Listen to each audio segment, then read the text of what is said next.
Hi everyone, welcome to Nishu commerce classes. आज की हमारी जो क्लास है उसका टॉपिक है प्रोसेस कॉस्टिंग।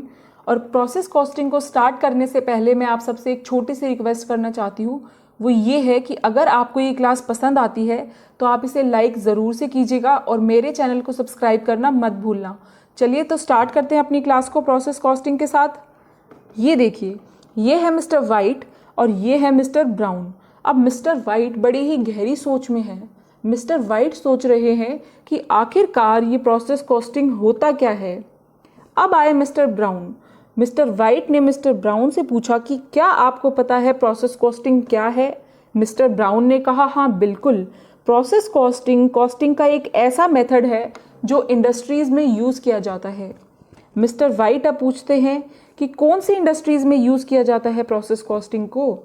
मिस्टर ब्राउन ने बताया कि प्रोसेस कॉस्टिंग उन इंडस्ट्रीज़ में यूज़ होता है जहाँ पे मटेरियल को डिफरेंट प्रोसेस से गुजरना पड़ता है ताकि वो फाइनल प्रोडक्ट बन सके। अच्छा, अब मिस्टर वाइट बोलते हैं so basically it is used in manufacturing industries. Mister brown ने कहा हाँ, प्रोसेस कॉस्टिंग को मैन्युफैक्चरिंग इंडस्ट्रीज़ में यूज़ किया जाता है, जैसे कि स्टील इंडस्ट्री हो गई, पेपर इंडस्ट्री हो गई, मेडिसिन इंडस्ट्री हो गई, सोप मेकिंग इंडस्ट्री हो गई। ओके, अब मिस्टर ब्राउन मिस्टर वाइट से पूछते हैं कि क्या आपको थोड़ा बहुत समझ में आया प्रोसेस कॉस्टिंग क्या है। मिस्टर वाइट ने कहा हाँ बिल्कुल समझ में आया। तो मिस्टर ब्राउन बोलते हैं कि क्या अब आप मुझे कुछ एग्जांपल बता सकते हैं जहाँ पे प्रोसेस कॉस्टिंग को यूज़ किया जाता है। क्या मुझे ऐसी कोई इंडस्ट्रीज आप बता सकते हैं जिनमें प्रोसेस कॉस्टिंग को यूज़ किया जाता है। मिस्टर वाइट ने कहा एक नहीं, मैं तीन ऐसी इंडस्ट्रीज बता सकता हूँ आपको। देखो, पहली हो गई शुगर इंडस्ट्री, दूसरी हो गई केमिकल इंडस्ट्री, तीसरी है पेपर मेकिंग इंडस्ट्री। अच्छा, तो यहाँ हमने देखा प्रोसेस कॉस्टिंग एक मेथड है जो कि मैन्युफैक्चरिंग इंडस्ट्रीज में यूज होता है।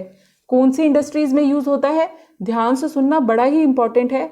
प्रोसेस कॉस्टिंग एक मेथड है जो कि मैन्युफैक्चरिंग इंडस्ट्रीज में यूज होता है, जहाँ पे मटेरियल को डिफरेंट प्रोसेस से गुजरना पड़ता है ताकि जो मटेरियल है वो फाइनल प्रोडक्ट में कन्वर्ट किया जा सके। जैसे कि शुगर इंडस्ट्री हो गई, पेपर मेकिंग इंडस्ट्री हो गई। अच्छा, अब समझने के पर्पस के लिए मान लो शुगर को बनाने में 3 स्टेप्स यूज होते हैं।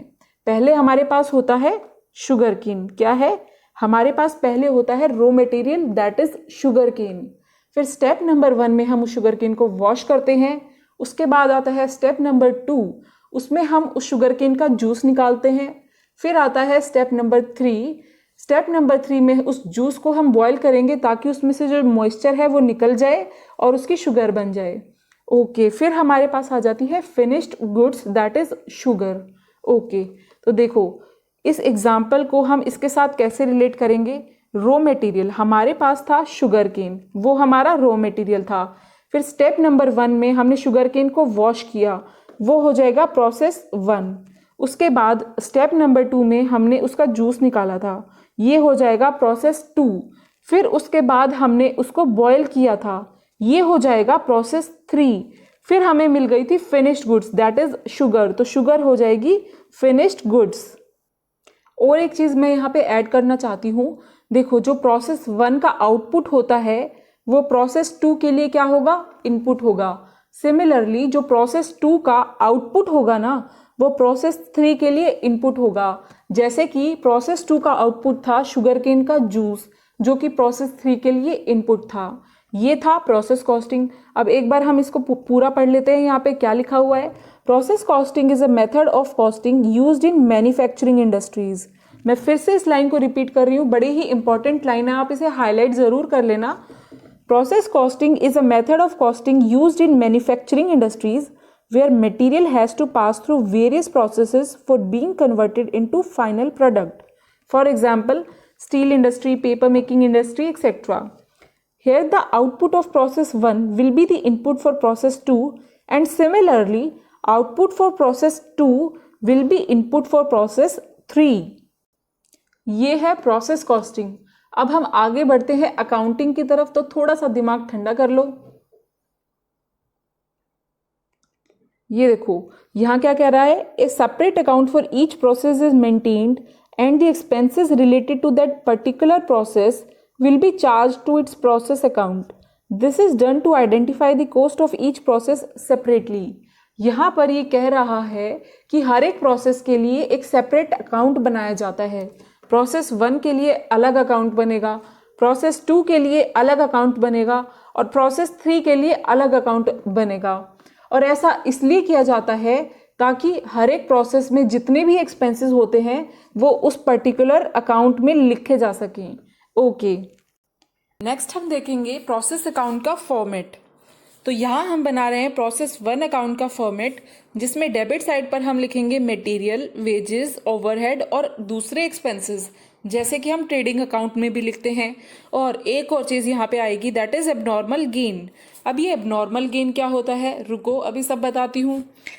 On the other hand credit side पर यहाँ पे आएगा नॉर्मल लॉस, एबनॉर्मल लॉस और ट्रांसफर टू प्रोसेस 2 अकाउंट। सबसे पहले मैं बता दूँ ये ट्रांसफर टू प्रोसेस 2 अकाउंट क्या है। जब हम प्रोसेस 2 अकाउंट बनाएंगे तो ये चीज़ डेबिट साइड में आ जाएगी, to transfer from process 1 account. जैसे हमने देखा था output of process 1 will be input for process 2, तो ये आउटपुट है प्रोसेस 1 का जो कि प्रोसेस 2 के लिए इनपुट होगा, इसे भी हम क्रेडिट साइड पे लिखते हैं। अब बात आती है नॉर्मल लॉस की, एबनॉर्मल लॉस की और एबनॉर्मल गेन की। तो डिटेल में हम इन्हें पढ़ेंगे नेक्स्ट क्लास में, लेकिन फिर भी मैं आपको थोड़ा छोटा मोटा बता देती हूँ कि नॉर्मल लॉस क्या होता है। नॉर्मल लॉस वो लॉस है जो हमें एक्सपेक्टेड होता है कि भाई ये तो होगा ही होगा। नॉर्मल लॉस को हम चाहकर भी अवॉइड नहीं कर सकते। जैसे कि हमने देखा था शुगर केन के जूस को जब हम बॉईल करते हैं तो वो इवेपोरेट होगा, उसे चाह के भी हम नहीं रोक सकते। That is normal loss. Normal loss को हम अवॉइड नहीं कर सकते। अब आता है एबनॉर्मल लॉस। एबनॉर्मल लॉस वो होता है जो हमें बिल्कुल भी एक्सपेक्टेड नहीं होता कि ये हो भी जाएगा, लेकिन फिर भी वो लॉस हो जाता है। जैसे कि आग लगने की वजह से जो लॉस होगा that will be abnormal loss. Okay, तो अब हम आगे पढ़ते हैं। यहाँ पे देखो normal loss is sold at scrap value. अब मैम स्क्रैप वैल्यू क्या होती है? स्क्रैप का मतलब होता है कि जब कोई एसेट यूज करने लायक नहीं रहता तो जिस वैल्यू पे वो मार्केट में बिकता है उसे हम स्क्रैप बोलते हैं। तो नॉर्मल लॉस जो कि हमें पता है कि होगा ही होगा, वो normal loss that is sold at scrap value in the market. Next point कहता है abnormal loss, abnormal gain and final output are valued at normal cost per unit. क्या कह रहा है ये यहाँ पे? ये कह रहा है कि एबनॉर्मल लॉस, एबनॉर्मल गेन और जो फाइनल आउटपुट होता है उसे हम कॉस्ट पर यूनिट पर वैल्यू करेंगे। अब मैम ये कॉस्ट पर यूनिट क्या होती है? देखो इसका फॉर्मूला यहाँ पे दिया हुआ है, एक बार हम पढ़ते हैं फिर हम इसे एग्जाम्पल से समझेंगे। कॉस्ट पर यूनिट है total cost minus scrap value of normal loss divide by total input units minus normal loss in units. अब कॉस्ट पर यूनिट को हम एग्जाम्पल के थ्रू भी समझते हैं। मान लो कि हम बना रहे हैं 1010 यूनिट्स। कितनी यूनिट? 1010 यूनिट्स, जिसकी टोटल कॉस्ट हमारे पास आ जाएगी ₹5050। अब इसमें कुछ यूनिट्स ऐसी भी होंगी जो नॉर्मल लॉस हो जाएगा, तो 10 यूनिट्स नॉर्मल लॉस है यहाँ पे, जिसकी स्क्रैप वैल्यू है, स्क्रैप वैल्यू कितनी है? ₹50। इस केस में हम कॉस्ट पर यूनिट कैसे निकालेंगे? इन वैल्यूज को फॉर्मूला में पुट कर देंगे। टोटल कॉस्ट कितनी है हमारे पास? टोटल कॉस्ट है 5050 minus scrap value, scrap value कितना है? 50 divide by total input units, units कितनी है? 1010 minus normal loss in units, normal loss जो यूनिट्स थी वो है 10 यूनिट्स। ये आ जाएगा 5000 डिवाइड बाय 1000, तो कॉस्ट पर यूनिट हो जाएगा ₹5। कॉस्ट पर यूनिट क्या हो जाएगा? ₹5। तो ये था प्रोसेस कॉस्टिंग। और आज की क्लास में हमने जो पढ़ा वो मोटा मोटी मैं आपको एक बार बता देती हूँ।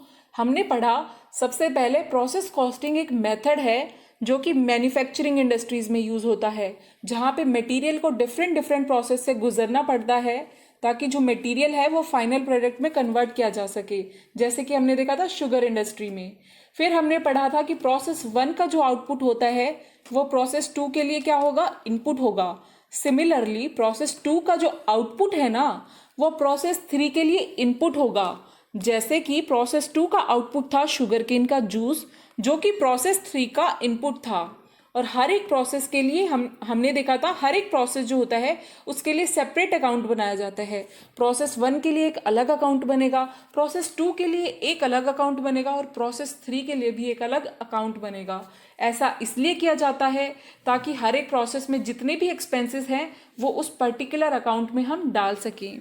और हमने लास्ट पेज पे ये दो चीज़ें मेन पढ़ी हैं। यहाँ पे क्या है, नॉर्मल लॉस को हम स्क्रैप वैल्यू पे सेल करते हैं, और एबनॉर्मल लॉस, एबनॉर्मल गेन और जो फाइनल आउटपुट होता है उसे नॉर्मल कॉस्ट पर यूनिट पर वैल्यू करते हैं। और हमने सीखा कि कॉस्ट पर यूनिट को हम कैसे निकालेंगे, कैसे उसे कैलकुलेट करेंगे। So that was it for today's class. अगर आपको ये क्लास पसंद आई है तो आप इसे लाइक ज़रूर से कीजिएगा और मेरे चैनल को सब्सक्राइब करना मत भूलना। और आप चाहते हैं कि मैं ऐसे ही क्लासेस लाती रहूं तो आप मुझे कमेंट के थ्रू ज़रूर बताना कि कौन से टॉपिक पे आप क्लास बनवाना चाहते हो।